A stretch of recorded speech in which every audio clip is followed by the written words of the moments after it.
So I haven't done a favourites video since that sounded weird. I haven't done a favourites video since March maybe, probably, can't remember. It's been that long.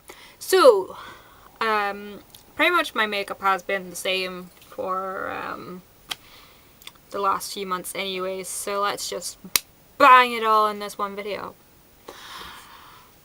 So yeah, June favourites. I'll start with the makeup stuff, then the body care stuff and on makeup related beauty products, and then random stuff. That way when you can choose when to switch off. If you don't watch the random stuff or the body care stuff or whatever, you can switch off after the makeup. But if it's the random stuff you came to watch, you're gonna have to suffer. But I'll just get started. I think possibly my most used product this month has been this foundation. Religiously worn it every day. Even if I haven't been going out, I've just put on because I love the finish of it. It's really, you can build it up for fuller coverage. It's really sheer. It's just a really nice tanny glow color. This is just in Shell. I don't know, I love this color. I think when I have like a darker tan, I do need a darker color than this, but I do love the formulation of this foundation.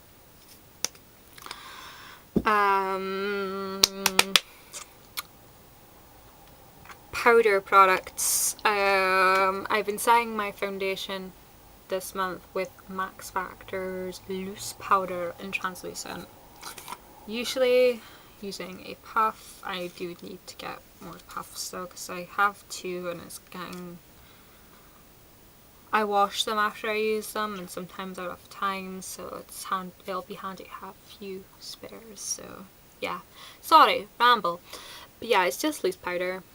I apply it with a puff down the centre of my face and dust off the excess. Wayne Goss did a video showing how to powder one's face. Basically it's that technique.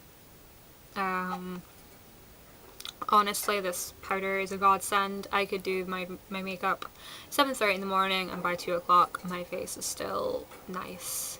It has a sheen, but it's not oil slick sheen. It's like a nice dewiness.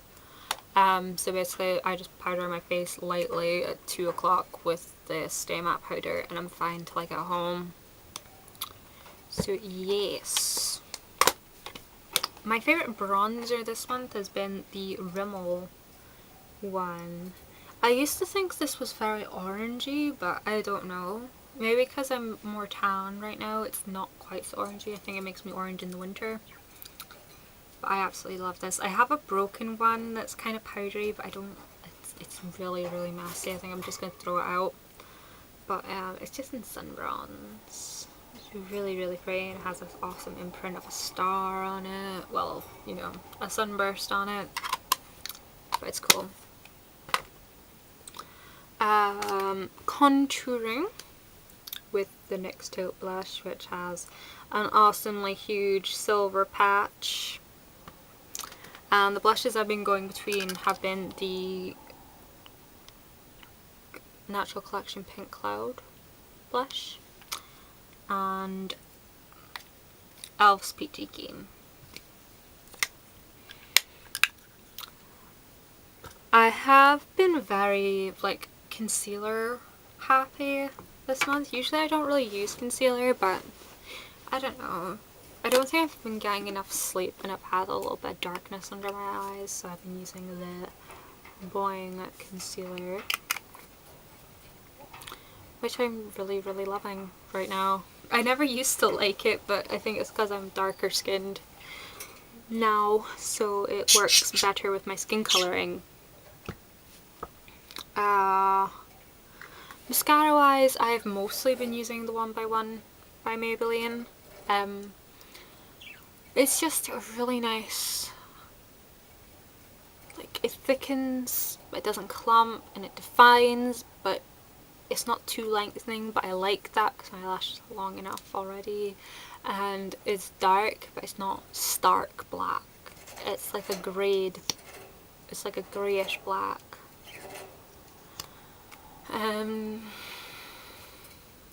Yeah. Not really much I can say about it, but I've had it for like 5 months and it's still going strong. So I'm pretty well impressed with it. For eye colours, I've mostly either been putting down, like in my current face routine, I've been putting down the brown and either using Green Glitter by H&M or Grease Lightning from Glamour Doll Eyes. That's what the packaging used to look like. I can't remember what the new stuff looks like. But that's irrelevant. And I went blue for a second there, that was weird. Then lately I have been wearing Bourjois in Beige Rose. And that's what it looks like. It's a baked eyeshadow. And I've been using this as a highlight all month. It's the Ivory Coast by Number 17. Sorry, I'm like looking at the reflection trying to get the best light. But yeah. And I've also been using this sometimes in the crease, and this is I think it's Cacao. It's spelled C-A-C-A-O. Cacao Mania by L'Oreal. I'm not a big fan of L'Oreal products. I just kind of bought it on a whim some point last year, and since I have it, I'd be as well use it. But it makes a really nice crease color, or you can blend it over the lid with the Beige Rose, and it looks really, really pretty.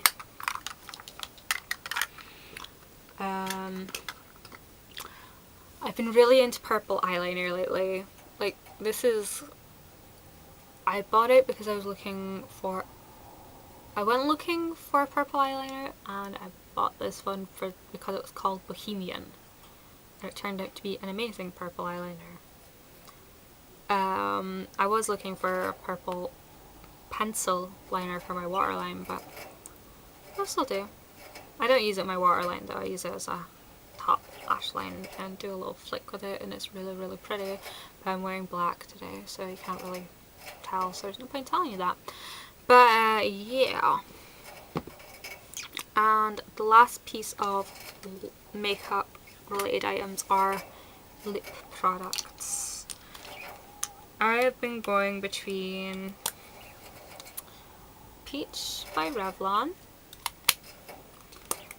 Nude Delight by Rimmel, and Rosewood by Max Factor.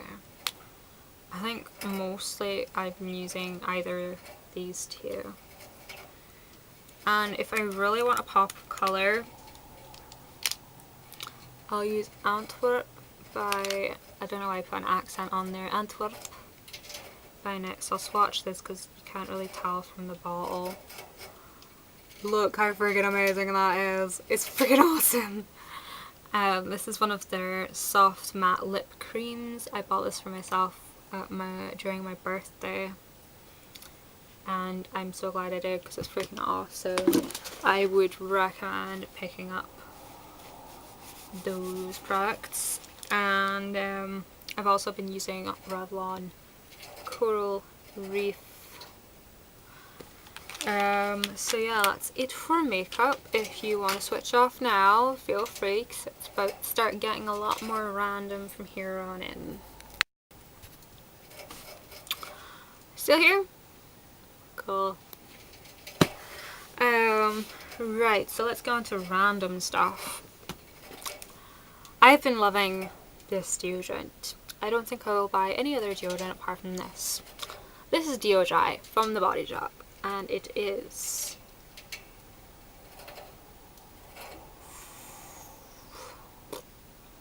Fresh and Floral, I believe it's called. It says no aluminium salts, and it's also paraben free, which is pretty freaking awesome.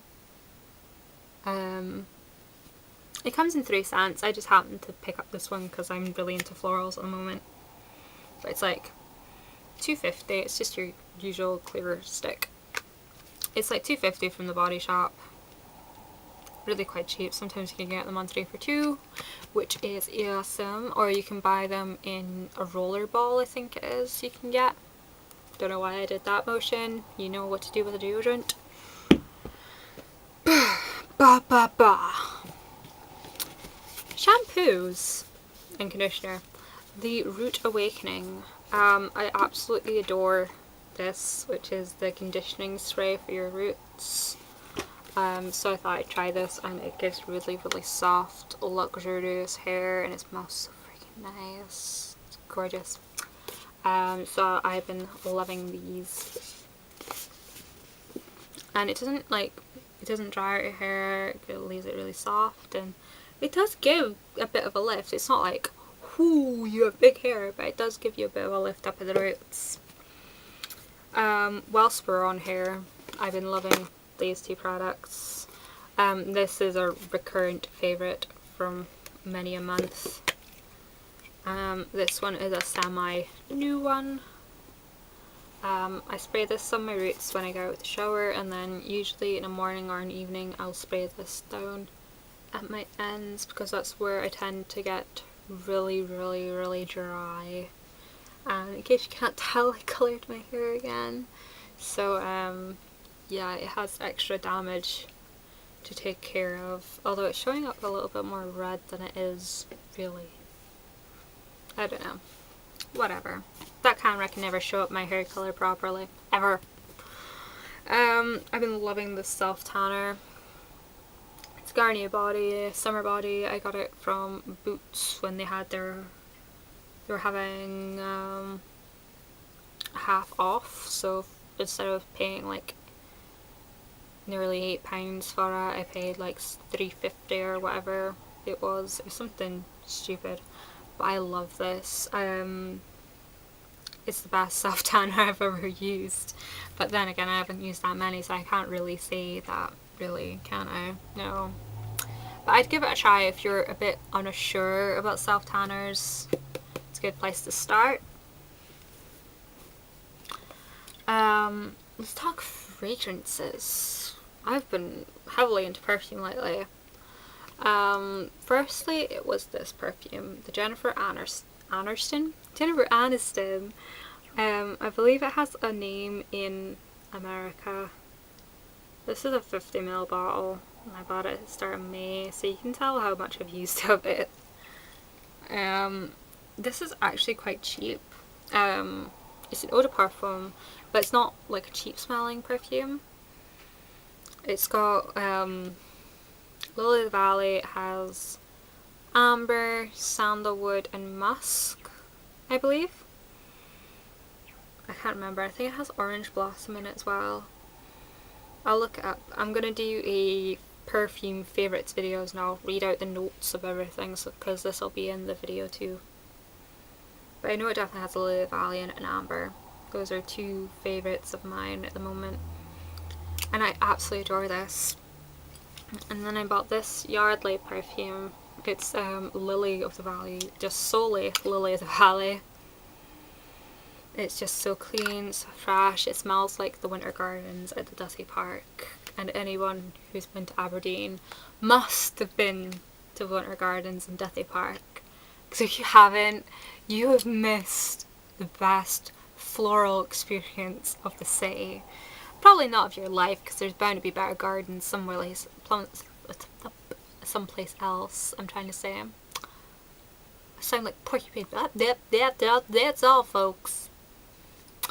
But yeah, usually I will put this on and then layer this on top of it and take this to work. So, because this is what is, as cheap as this is a lot cheaper. For this big bottle, it's only £30 for 50ml. That's pretty freaking amazing. This, however, I think is like £12, maybe less, for 100ml. Is it? Or 125ml or something? 125ml. So that's a bargain. And for the final two things I want to talk about are books. These two. West End Girls by Barbara Tate. Barbara Tate is an artist, I believe. or from what I gathered from the book. I haven't researched her yet. But this is about when she was working in Soho, London as a maid for a prostitute. That's pretty much all I'm going to tell you about it at the moment. But it's not seedy. It's very heartwarming, and I almost cried at the end. I will probably do a bigger review of this on my blog, but it is so amazing. I couldn't put this book down. I read it in less than 5 days. It was amazing. And then we have this big mama of a book. This is Forever Amber. I'm only about 350 pages in, and there's nearly 1,000. And so far, the character Amber has gone to London, got pregnant, been left by the father of the baby, been married, been robbed, been in prison, escaped with a highwayman, had her baby, highwayman's been hanged, she ran off with a tutor, became an actress. The tutor's father came and took him back home away from London. Then she almost married someone, and then the father of the baby came back, and she ran off with him for a weekend, came back, and the man she was living with was so distraught he decided to have a duel with the father of the baby, and the father of the baby kills him. And then she becomes a slut, basically, for a little while, and her reputation is in such disrepair. She goes off to Tunbridge Wells to take the waters, and makes this old rich widow fall in love with her, and she gets married again. And that's only 350 pages in. And I'm just like, what's going to happen next? So I would strongly recommend reading this. This book is set in 1660 from the restoration of the monarchy. So this is when Charles II comes back to Britain after the Puritans, you know, like Oliver Cromwell and that kind of people. This book is so full of gossip, intrigue, violence. You would think it was set in modern times. It's awesome, and I will probably include this in a future giveaway. I love this book so much, and I haven't even finished it. I would recommend it to anybody to try and read it, or try and get hold of it even, because I checked on Amazon and they were out of stock. They might have more now, but yeah, strongly recommend this book. And The West End Girls is such a good read. It's like an it is biographical, but it's set out like a novel. Ow! Books hurt, people. Books really hurt. Ow, that hurt. But yeah, I'm gonna go before I hurt myself even more with the book, of all things. So I hope you guys enjoyed my favourites. If you want a review on anything, feel free to comment below, and I will see you guys next time. Thank you so much for watching the whole video though, and thank you guys for staying with me through my big absence gaps. I don't know what happens to me sometimes. Anyways, bye guys.